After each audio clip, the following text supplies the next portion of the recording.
Hello friends, ಎಲ್ಲರಿಗೂ ಸರ್ಗಮ್ಸ್ ನಳಪಾಕ YouTube ಚಾನಲ್ಗೆ ಸ್ವಾಗತ. ಇವತ್ತಿನ ರೆಸಿಪಿ ಬೀಟ್ರೂಟ್ ಪಲ್ಯ ಅಥವಾ ಬೀಟ್ರೂಟ್ ಗೊಜ್ಜು.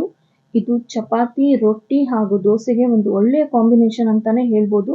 ಇದು ಸ್ವಲ್ಪ ಮಸಾಲೆಯನ್ನು ಹಾಕಿ ಮಾಡ್ಕೊಂಡಿರೋಂಥದ್ದು ತುಂಬಾನೇ ಚೆನ್ನಾಗಾಗುತ್ತೆ. ಹಾಗೆ ಮಾಡೋದು ಕೂಡ ತುಂಬಾನೇ ಸರಳ. ಇದಕ್ಕೆ ಏನೆಲ್ಲ ಸಾಮಗ್ರಿಗಳು ಬೇಕು ಅಂತ ನೋಡ್ಕೊಳ್ಳೋಣ. ಹಾಗೂ ನೋಡಿ, ಮಕ್ಕಳಿಗೆ ಬೀಟ್ರೂಟ್ ಅಂದರೆ ಇಷ್ಟ ಆಗ್ತಾ ಇರಲ್ಲ. ಆದರೆ ನಾವು ಈ ರೀತಿ ಮಾಡ್ಕೊಡೋದ್ರಿಂದ ಮಕ್ಕಳು ಕೂಡ ಇಷ್ಟಪಟ್ಟು ತಿಂತಾರೆ. ಮೊದಲಿಗೆ ನಾನು ಒಂದು ಅರ್ಧ ಕೆಜಿಯಷ್ಟು ಬೀಟ್ರೂಟನ್ನು ಈ ರೀತಿ ಹೆಚ್ಚಿಕೊಂಡಿದ್ದೀನಿ. ನಂತರ ಒಂದು ಮಿಕ್ಸರ್ ಜಾರ್ಗೆ ಒಂದು 2 ಟೇಬಲ್ ಸ್ಪೂನ್ ಅಷ್ಟು ಕೊಬ್ಬರಿ, ಒಂದು ಈರುಳ್ಳಿ, ಅರ್ಧ ಟೊಮ್ಯಾಟೊ, 10 ಎಸಳು ಬೆಳ್ಳುಳ್ಳಿ ಹಾಗೂ 1 ಇಂಚಷ್ಟು ಶುಂಠಿ, ಸ್ವಲ್ಪ ಕೊತ್ತಂಬರಿ ಸೊಪ್ಪು ಹಾಗೂ ಸ್ವಲ್ಪ ನೀರನ್ನು ಹಾಕಿ ನಾನು ಮಿಕ್ಸರ್ ಮಾಡ್ಕೊಂಡಿದ್ದೀನಿ. ನಂತರ ಒಂದು ಬಾಣಲಿಗೆ ಒಂದು 4 ಟೀ ಸ್ಪೂನ್ ಅಷ್ಟು ಎಣ್ಣೆನ ಹಾಕಿ ಒಂದು 3 ಟೀ ಸ್ಪೂನ್ ಅಷ್ಟು ಕಡಲೆಬೇಳೆನ ಕೂಡ ಹಾಕ್ಕೊಳ್ತಾ ಇದ್ದೀನಿ. ಇದು ಆಪ್ಷನಲ್, ನಿಮಗೆ ಬೇಕಿದ್ರೆ ಹಾಕೊಳ್ಳಿ, ಬಟ್ ಹಾಕೊಳ್ಳೋದ್ರಿಂದ ಚೆನ್ನಾಗಿರುತ್ತೆ. ಟೇಸ್ಟಲ್ಲಿ ಕೂಡ ತುಂಬ ಚೆನ್ನಾಗಾಗುತ್ತೆ. ನಾನಿಲ್ಲಿ 3 ಟೀ ಸ್ಪೂನ್ ಅಷ್ಟು ಕಡಲೆಬೇಳೆನ ತೊಗೊಂಡಿದ್ದೀನಿ. ನಂತರ 2 ಈರುಳ್ಳಿನ ಸಣ್ಣದಾಗಿ ಹೆಚ್ಚಿಕೊಂಡು ತೊಗೊಂಡಿದ್ದೀನಿ ಹಾಗೂ 2 ಟೊಮೆಟೊನ ಕೂಡ ತೊಗೊಂಡಿದ್ದೀನಿ. ಅದನ್ನು ಕೂಡ ಹಾಕಿ ನಾನೀಗ ಚೆನ್ನಾಗಿ ಮಿಕ್ಸ್ ಮಾಡ್ಕೊಳ್ತಾ ಫ್ರೈ ಮಾಡ್ಕೊಳ್ತಾ ಇರ್ತೀನಿ. ಇದನ್ನು ನೀವು ಕಡಾಯಲ್ಲಿ ಮಾಡ್ದೇನೆ ಕುಕ್ಕರಲ್ಲಿ ಕೂಡ ಮಾಡ್ಕೊಳ್ಬೋದು. ಆದರೆ ತುಂಬ ಏನು ಬೇಯೋ ಅವಶ್ಯಕತೆ ಇರೋದಿಲ್ಲ ಅಲ್ವಾ ಬೀಟ್ರೂಟ್ಗೆ, ಹಾಗಾಗಿ ನಾನು ಕಡಾಯಲ್ಲೇ ಮಾಡ್ಕೊಳ್ತಾ ಇದ್ದೀನಿ.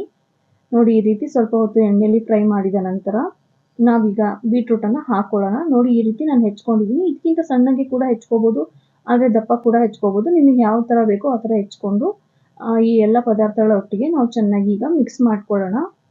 ನೋಡಿದ್ರಲ್ಲ ಎಷ್ಟು ಚೆನ್ನಾಗಿ, ಎಷ್ಟು ಕಲರ್ಫುಲ್ಲಾಗಿ ಕಾಣಿಸ್ತಿದೆ ಅಂತ. ನಂತರ ರುಚಿಗೆ ತಕ್ಕಷ್ಟು ಉಪ್ಪು, 1/4 ಟೀ ಸ್ಪೂನ್ ಅಷ್ಟು ಅರಿಶಿನದ ಪುಡಿ ಹಾಗೂ 2 ಟೀ ಸ್ಪೂನ್ ಅಷ್ಟು ಖಾರದ ಪುಡಿನ ಹಾಕೊಂಡು ಈಗ ಚೆನ್ನಾಗಿ ನಾವು ಮಿಕ್ಸ್ ಮಾಡ್ಕೊಳ್ಳೋಣ.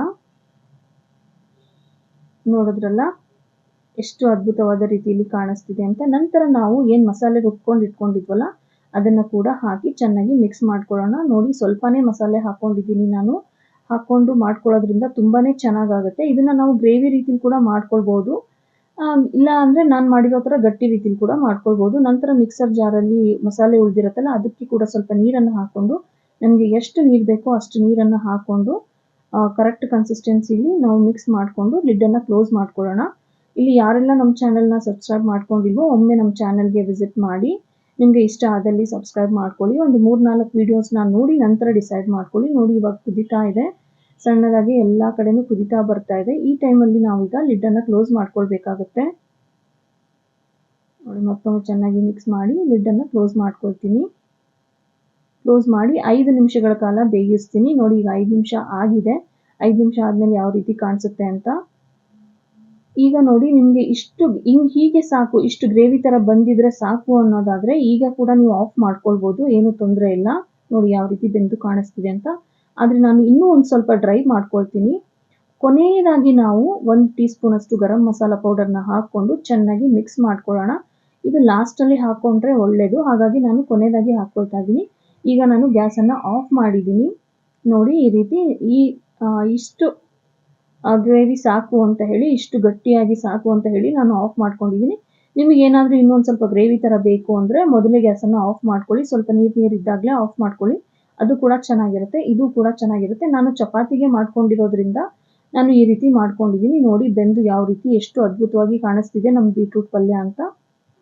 ಮತ್ತೆ ಸಿಗೋಣ ನಮ್ಮ ಮುಂದಿನ ರೆಸಿಪಿಯಲ್ಲಿ. ಅಲ್ಲಿ ತನಕ